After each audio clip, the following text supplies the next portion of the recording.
আচল, আজকের দিনটা কেমন যেন স্বপ্নের মতো লাগছে না? আরে বলিস কি রিমা, জীবনের প্রথম অ্যানিমেশন ভিডিও, সেটা নিয়ে কাজ করছি, ভাবতেই গা শিহরিত হয়ে উঠছে।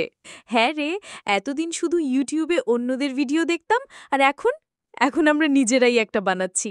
তাই তো, আমাদের গল্পটা এত সুন্দর, মা ও মেয়ের সম্পর্ক, আবেগ, আত্মত্যাগ, দর্শকরা নিশ্চয়ই ভালোবাসবে।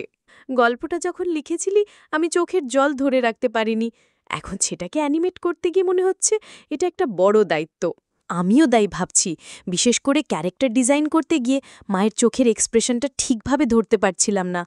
কতবার এঁকেছি। আরে আচল, তুই যেটা করিস মন দিয়ে করিস, আমি নিশ্চিত দর্শকরা বুঝবে আমাদের ভালোবাসা। ধন্যবাদ রে। আর তুই যে ভয়েস ওভার করলি মেয়ের চরিত্রে, সেটা একেবারে মন ছুঁয়ে যায়। একটু নার্ভাস ছিলাম প্রথমে, কিন্তু তোর সাপোর্ট ছাড়া পারতাম না। আচ্ছা আচল, আমরা কি ক্রেডিটে লিখব created by Rima and Anchal, না একটু স্টাইলিশ করে লিখব art by Anchal and voice by Rima? কেমন শোনায়?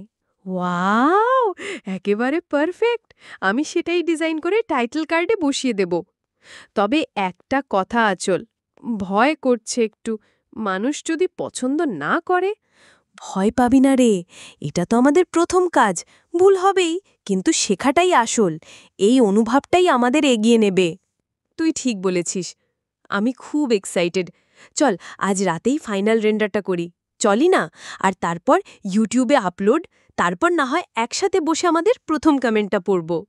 ওটা পড়েই তো কান্না আসবে মনে হয়।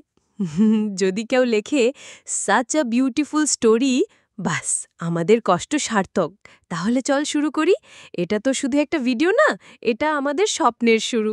Exactly, let's animate our dreams.